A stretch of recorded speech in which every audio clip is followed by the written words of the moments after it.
Hello, everybody, and as they say, welcome to my channel, and thank you for being here. So today I wanted to talk to you about empaths, indigos, star seeds, all of the above. I think if you are a star seed or if you're indigo or one of them, you're most likely an empath. You're not empathic, which is entirely different. If you're empathic, you just feel sorry for someone. You know, you have the empathy to feel sorry for someone if they have are going through trying times. But being an empath is someone that actually can feel the physical issues that they're going through. They can feel the mental and emotional issues. I'm a heart math coach, so I know exactly what's going on there. It has to do with what we're feeding the heart field. Our heart energy talks back and forth to each other, and we are feeling the heart emotions, the electromagnetic field of what is in that field of that person that is standing next to us. But if you not really sure, and I apologize if my mic isn't working. For some reason, it takes 2 minutes for it to warm up with my computer. I try to get it fixed, and I don't know what the heck's wrong with it. I'm not a techie person, and I just don't have the money to buy a new computer. So please bear with me here. I really apologize. But anyways, I wanted to share with you guys. Here is, if you're wondering what an empath is, let's see. Okay, can you see that? I think you can see that. Okay, so here is this is actually, I found this from Dr. Judith Orlock, and she's got a lot of great information, and you can find her on YouTube. But this is her self assessment test to see if you're an empath. And here is a list, and I I find it very, very interesting. And so we can go along with the list here, and you can mark off which ones you are. I have been labeled as overly sensitive, shy, or introverted. Do I frequently get overwhelmed or anxious? Do arguments or yelling make me ill? Do I often feel like I don't fit in? Am I drained by crowds and need alone time to revive myself? Am I overstimulated by noise, odors, or nonstop talkers? Do I have chemical sensitivities or can't tolerate scratchy clothes?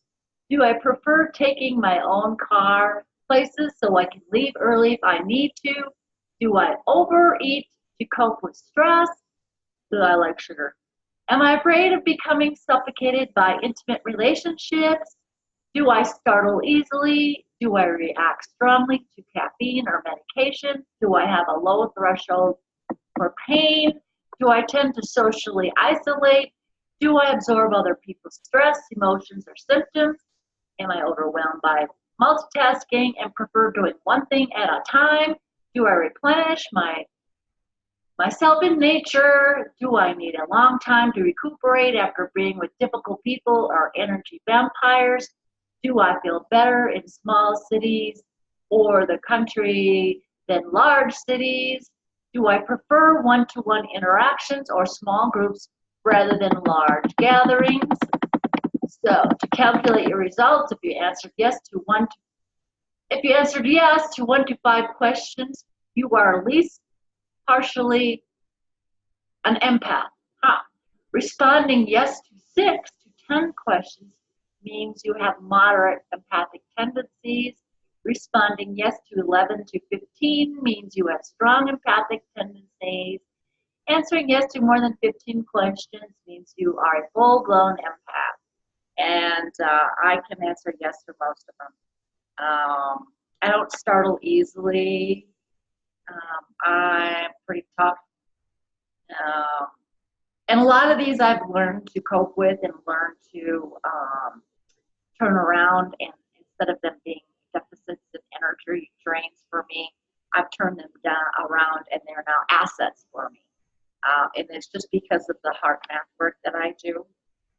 But also another interesting thing that I know from other tests is if you you have an affinity for dragons, which I do, and so a lot of empaths, they have an affinity to dragons. And you know, I'm talking about the 11th and 12th dimensional beings. Um, I'm talking about the light beings, not the other ones. So, so anyways, so it's really interesting because Judith talks about the empaths and how the brain's mirror neuron system, which is a specialized group of cells that are responsible for compassion, is thought to be hyperactive in empaths. As a result, empaths can absorb other people's energies, both positive and negative, into their own bodies. And of course, it's difficult to feel if they're your own emotions. You know, most of us empaths, they think, you know, we think it's all of our stuff. It is our own emotions, which, you know, we have to learn how to discern.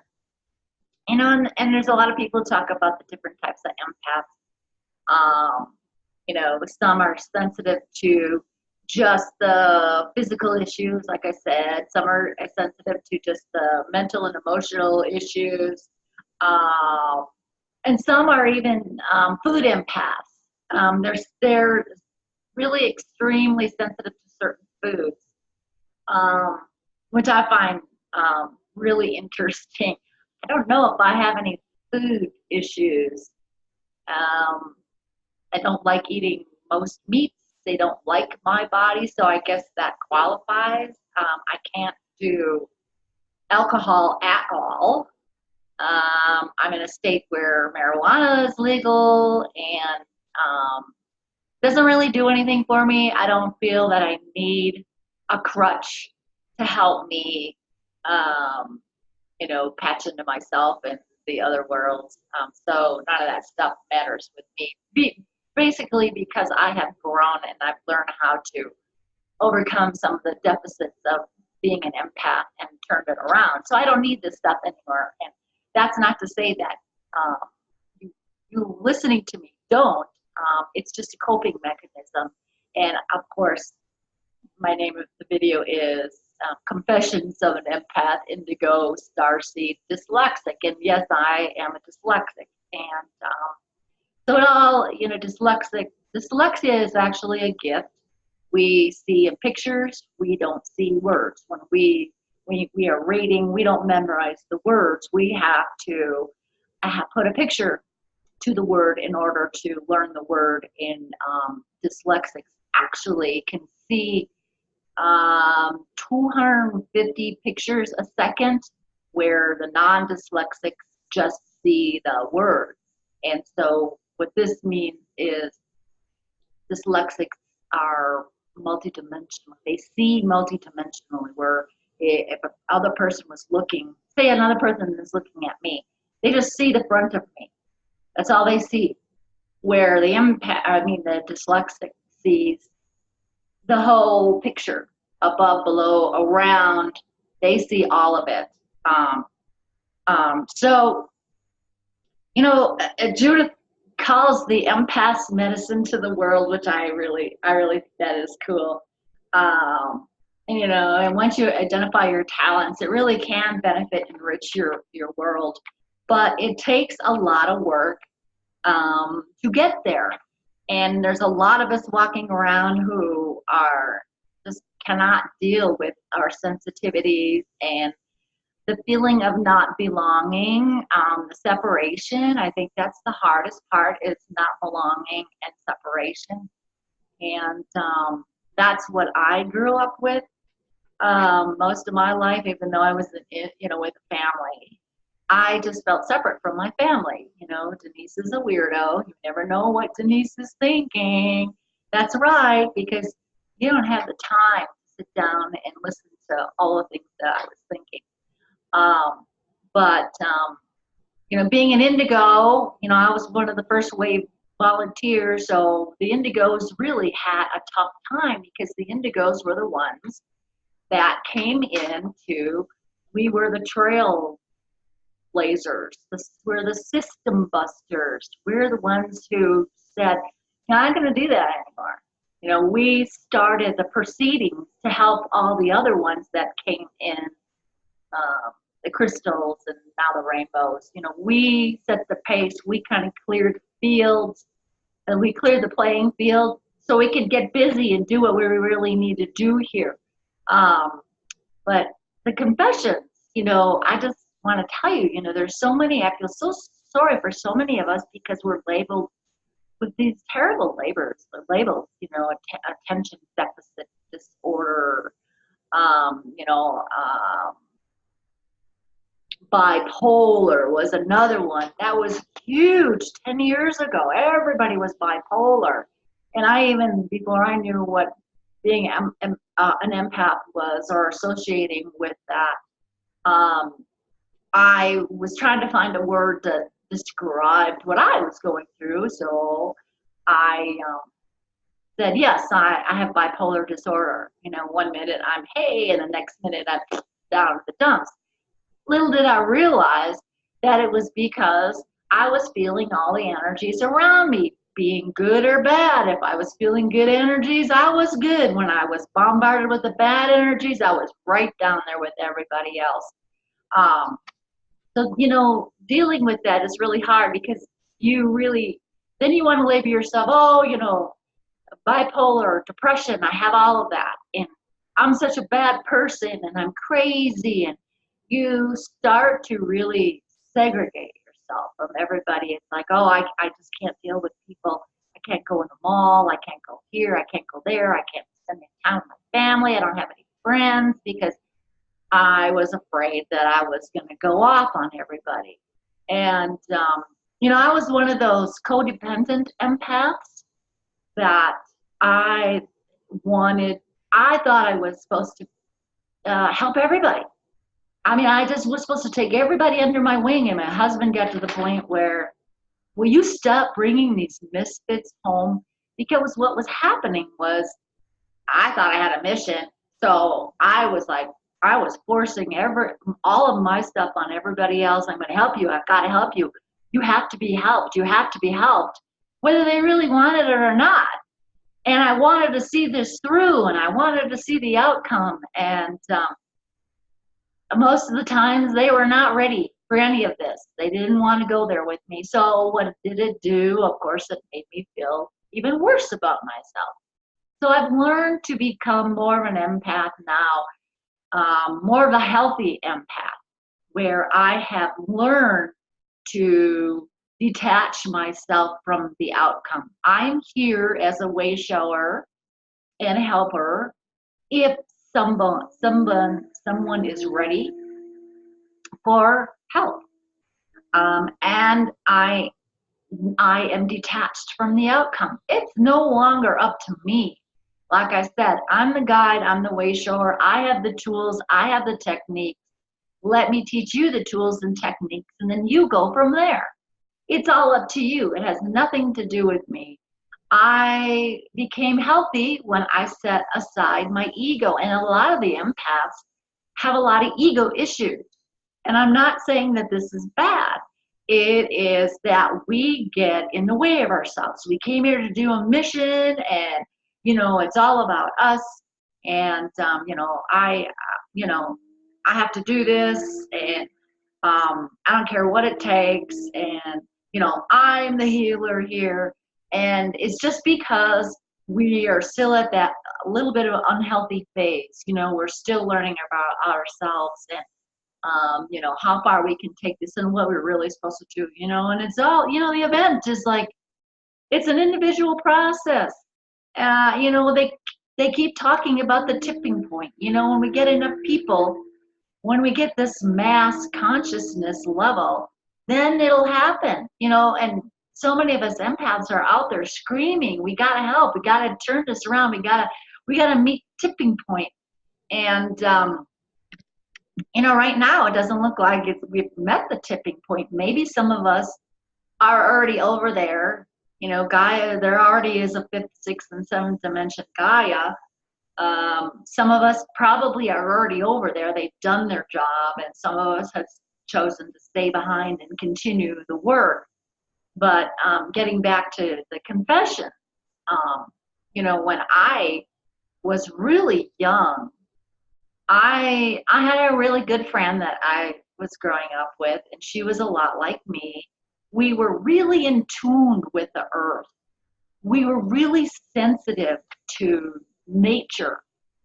We were just so in tune, and we, it was like we were so worried about nature and helping nature. I mean, even right down to the point of trying to put a Band-Aid on a worm, and all it did was crawl out of the Band-Aid. But I mean, we came in knowing that internally we came here to do something.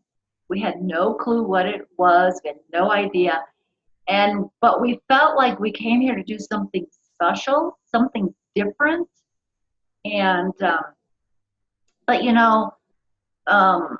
it was really hard because we felt different than the rest of our family members. I felt different than my siblings. I was the black sheep of the family.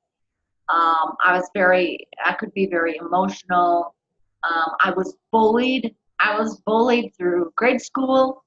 And then up until I was a sophomore in high school, I was bullied. But it was funny because I was very sensitive to everybody else's needs, and I felt so bad for those other kids that were bullied. But, because I was bullied, I got really good at talking the bullies out of bullying me. I got to the point where I could just throw it back into their face, whatever they're saying about me, I just agreed to, yeah, well, I am, and it, but then my youngest daughter, she was another indigo, and she went through the same thing. She was horribly bullied. So because I was able to give her the tools to get her through college, and she turned out to be quite a woman, and she's an excellent mother. She's learning to be a doula. I mean, she's just amazing. She amazes me every day, and I wish I could be more like her, So my first two, they have a little bit different road. They got a lot of work to do yet. But they chose to go to the darker side. They're still in victimhood, which is, something that they need to work through. Because, my growing up years was not good. I got pregnant when I was 18, fresh out of high school, with my high school boyfriend, who I tried to break up with a couple of times. But that codependent empath in me said, oh, I feel so sorry for him. I know why he's like this. I think I can save him. I can help him. I couldn't even help myself back then, and I couldn't help him. And so after I had my first two daughters, we ended up divorced. And I mean, that divorce was it was ridiculous. I mean, and I ended up with someone else that I knew from high school, and we got married 4 years later, I think. But yeah, going through school was really, really tough because of my dyslexia. And I remember being in grade school, I wanted to learn. I think I was probably the most excited kid in my class to want to learn how to read. I just couldn't grasp how to read. I mean, remember, dyslexics don't learn by memorizing the words. They have to attach a picture to the words. And the way that the curriculum is taught, Dick and Jane just did not make any sense to me, even though there was a story, there was pictures, but it wasn't a picture for each word. And I remember being in 5th grade, and I was so behind in reading that they put me in a speed reading course. And what they did was they put the projector up, and they would flash words and sentences really fast. And they thought I was just a slow reader. That's not what it was. They were trying to teach me to read faster, faster, faster, faster. So what I did was I learned to say the words faster, but I did not know the meaning of the word. So I was learning the word, period, but I could not put a definition to the word. And to this day, if you ask me what a certain word means, I really struggle to come up with a description. I could paint you a picture of what that word is, but I struggle today to give you a definition. You'll hear me sometimes when I talk, I kind of get lost in what I'm saying and I can't come up with the right word. I can't come up with the right word. It's usually because I am way ahead of what I'm saying. I'm already thinking about the next paragraph, and so sometimes the words get lost. And then, I'm almost 60 years old, so, I'm kind of forgetting some of the words too. But so going to school was really, really hard. And then being very, very, very sensitive, and watching all these other kids, how they treated each other and how they treated me. I mean, we forget that the star seeds, those of us that come in here, we are so wounded. We are just so wounded because we came in. They didn't give us a manual. They didn't say, oh, there's a course here you need to take before you go down to 3D Earth. It was like, oh, I'm going to do this. I'm going to do this. I can handle it. I'm a higher vibration being. I can handle this. Well, you take a higher vibration being, send them down to a 3D Earth, and first off, trying to fit a higher vibration being in a 3D body is really hard and painful to begin with. And then subject them to the mentality of a 3D experience. It is a shock. It is a culture. It's like a culture shock. Remember culture shock? So we come in and we're just like, to witness how someone can treat someone the way they do, how they can treat another animal, how they treat this planet. Nobody cares. Everybody else is here for their personal gain. There's no feelings involved at all. Nobody is connected to their heart. There is no heart connection where the empaths are connected to their heart. But when we come in, there's kind of like this little scramble that goes, this interference. And so we have to learn how to reconnect to our heart. And until we learn how to do that, it is crazy. I remember, I was such a shy kid and introverted, but I was very good with the written word. I could really, I remember winning all these little contests with writing when I was in grade school. Now the grammatic part of it was terrible. I remember getting my papers back from the teacher, messy, messy, messy, red marks all over. Today I hate red pens. But I was very, very good at writing stories. So I did win awards. And today, those of you who follow me know that I write books. And a lot of the books are just dealing with the pain of my growing up years and figuring out who I am, but setting it into a fictional setting, and dragons, because I love dragons and all about nature and all that stuff. But I remember being in high school and with my dyslexia, I would always forget how to open my locker, the combination, right, left, left, and I used to have nightmares about it. And so many times I'd have to go to the office. What is my combination? What is my locker combination? It was terrible. But, but being so sensitive and going, through that and just watching how other kids treat each other. And, I just kind of lost my grip, if you want to say. And when I became a freshman, that was when all hell broke loose, because I started dating the bad boy. And, I got into drinking. I don't think I did marijuana back then, but Oh yeah, because there was another group that did marijuana, and we were the drinkers, and we were against the marijuana people, and the marijuana people didn't like the drinkers. But I learned to use alcohol as a coping mechanism, and I couldn't wait for Friday to come along. But because my stepdad was so strict, I mean, he made it hell on me. Um, and then, of course, my mom had to follow suit, and I was grounded more than I could go out. I'm sorry. Looks like we lost connection there for a minute. Yes, I'm recording. They don't want me to make this video. It says I have connection, but anyway. Um, so yes, I really started to use alcohol as my coping mechanism. And some of the things that I did, I mean, I was very angry. I was so angry, and I really didn't know who I was angry at.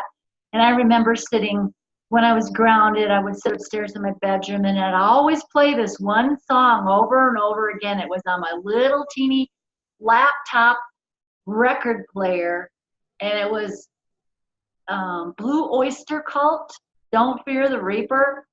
And I'd play that song over and over and over again. And I just remember sitting there with scissors, and there were so many times that I just thought about taking those scissors and just, but I had horses at the time. And so the horses did really help me a lot. And they were what helped me get through. There was a period in my life where I didn't have any horses when I got married to the bad boy, and things just got worse and worse and worse, a lot of drinking. And but then had two children, and I mean, it was horrible. But then I decided to dig myself out of that hole, divorce the bad boy, and then found somebody else that was more stable. But I was still searching. I didn't know anything about the metaphysical stuff that we know about today. I didn't know anything about this. This was back in the 80s, guys. But I was searching. I had to go through um, catechism. I had to go through all that. All that churchy stuff. But I went through a period where I would go to the different denominations of religion because I was searching. I was looking. There was something there. There was something else there. And I would go to these different denominations, Baptist, then the non-denominational, and then, the just the Lutheran, and, and they didn't have the answer for what I was looking for. And so I remember my oldest daughter, she was 16 at the time. And I had a sister, half sister, who was going down the dark path, and she happened to be 4 years younger than my oldest daughter, because I was 16 when my half sister was born. And so they were kind of, when my daughter turned 16, she was wanting to party with her big aunt, and I knew that my aunt was living the dark side. And my husband and I kept saying, no, you can't go play with her anymore, you can't go play with her anymore. And then one night, because it was a big family gathering, and she kept asking us in front of the family, they were all looking at us like, yeah, what's wrong with that? We let her go. And of course that night they all partied. She got drunk, and my half sister's husband decided to rape her, which just, it devastated, it destroyed the whole family. It destroyed me, it destroyed the family. And but what it did was, it took me out of the church and really made me look harder. And I walked into it was a vitamin shop, and on the vitamin shop was a table full of brochures, and there was a brochure on there about Reiki. And it took everything, all the power I had, to call up this person to see if I could join this Reiki class. And I know that she had to do her stuff and check in and patch into me first because she had to go away for a minute, and then she came back and said, yes, you can join the Reiki class. But I tell you what, fighting with that, going to that class was scary. I still had all that ingrained religious, if you're going to go to hell, you're going to go to hell. What are you doing? But, so I ended up overcoming and taking the class. But because I started this path, I was on my way to healing as an empath and healing as a dyslexic and a starseed and everything else, because I was able to divert my leaking energies to something more of benefit to me. So then I got involved in all of the metaphysical stuff and started doing the sweat lodges, became friends with the people that were doing the sweat lodges, and the couple were Cherokee, and just staying in there. A lot of it was New Age.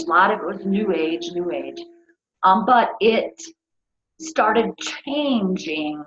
I didn't feel so alone. I found my people. I found my family.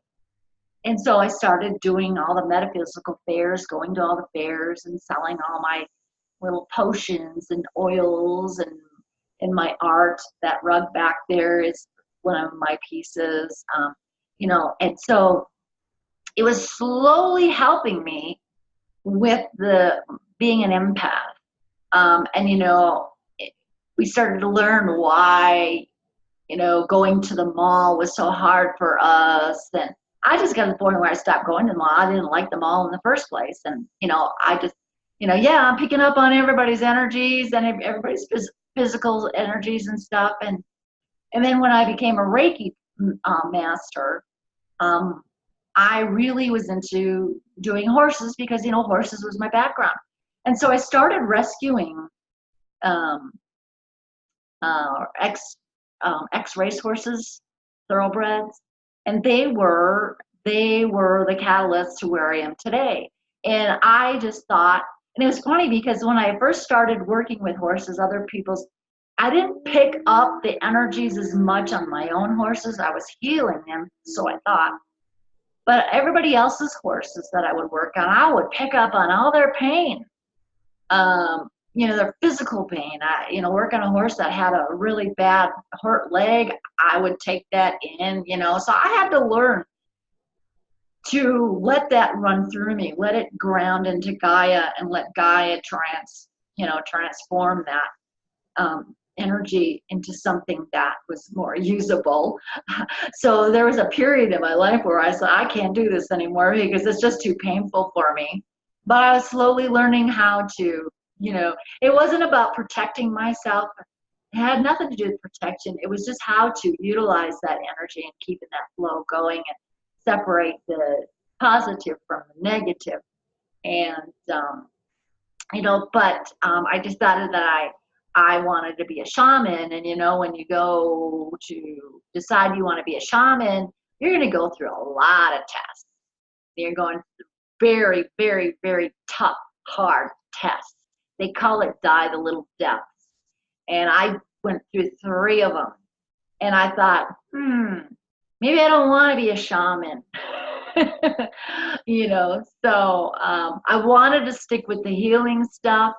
But because back then I was a codependent empath, when a test would come, I really took it 100 times worse than someone who was not an empath.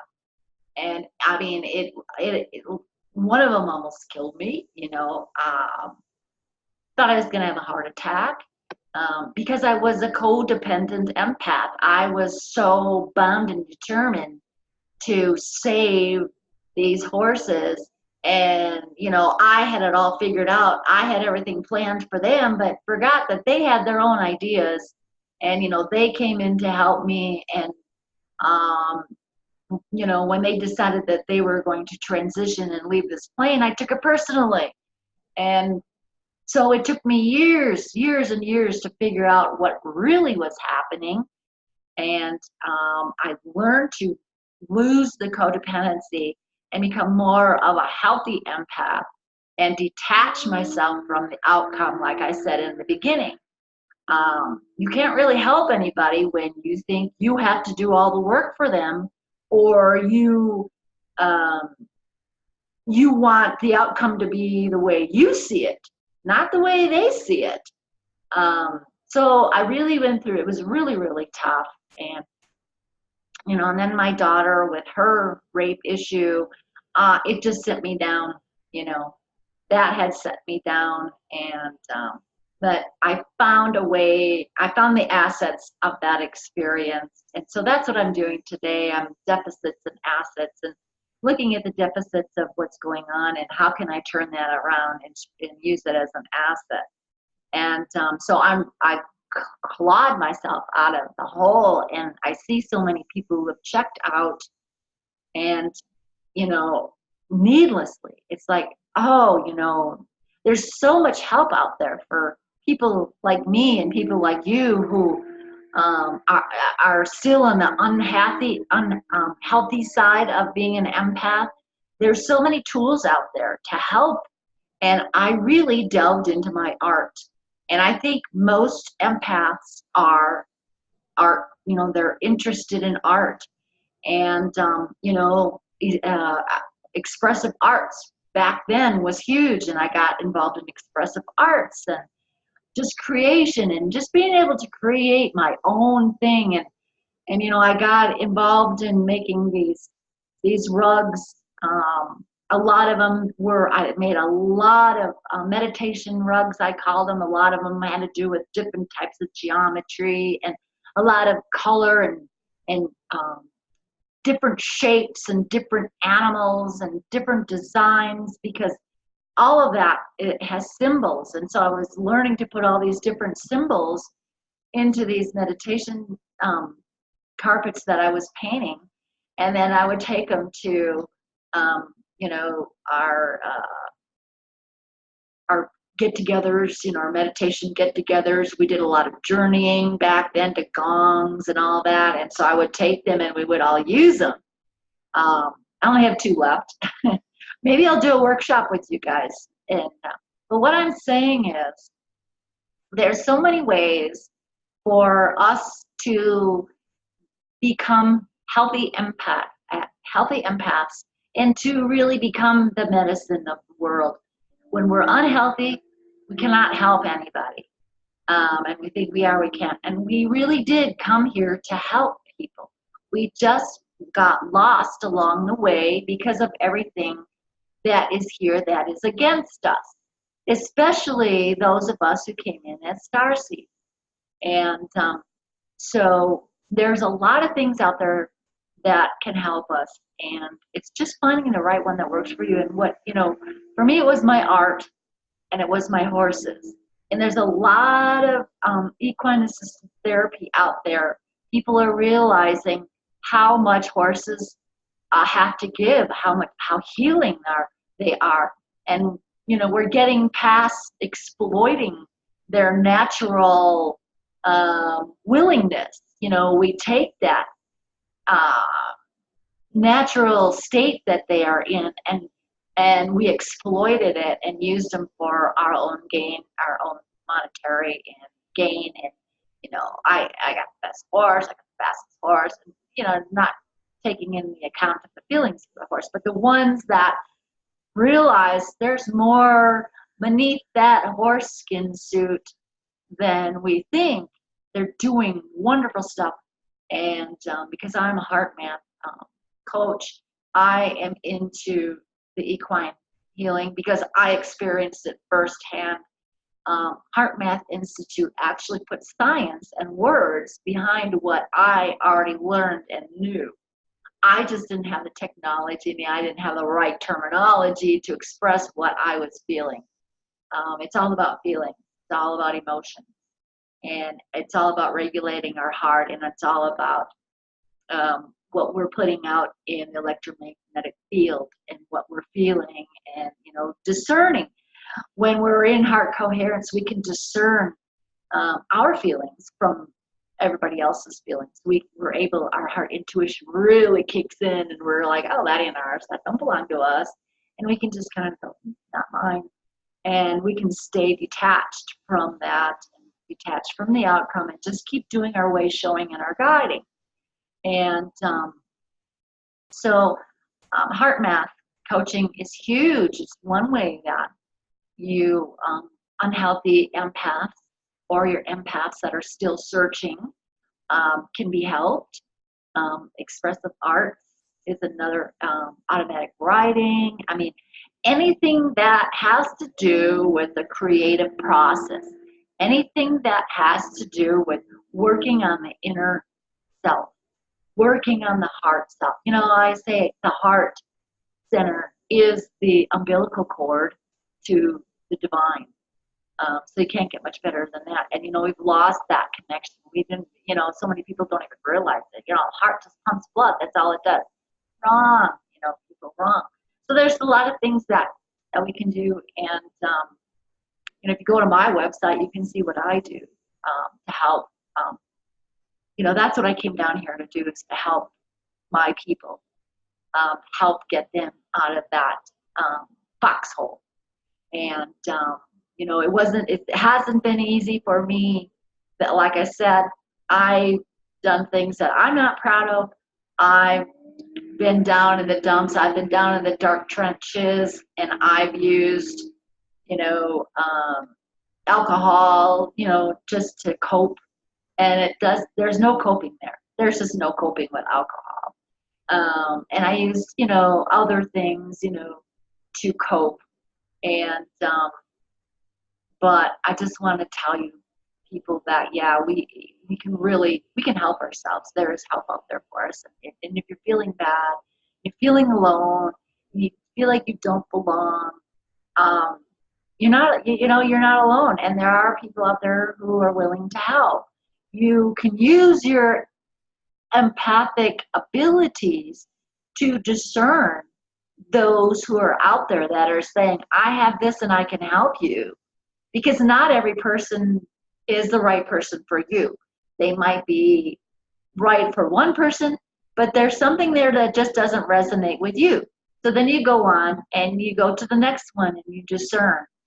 And it's all about an energy exchange. You know, the heart, electromagnetic field of the heart energy exchange. So, but that's, I think that's what I wanted to say. I don't want to get too dark and down there, but I'm just saying that, yeah, we can crawl out of this hole, and there's a lot out there. And so thank you for staying with me and bearing with me and listening to my story. But yeah, it's not all goodness and light. You know, we have to experience the dark before we know how great the light feels. I learned that when I was going through all my depression. It's like, man, when I come out of it and I felt good, it's like, man, there's such a huge difference, you know, and I want to keep that. I want to, you know, capture that. And so anyways, that's all I got for you guys today. Check out my website. We will talk to you soon.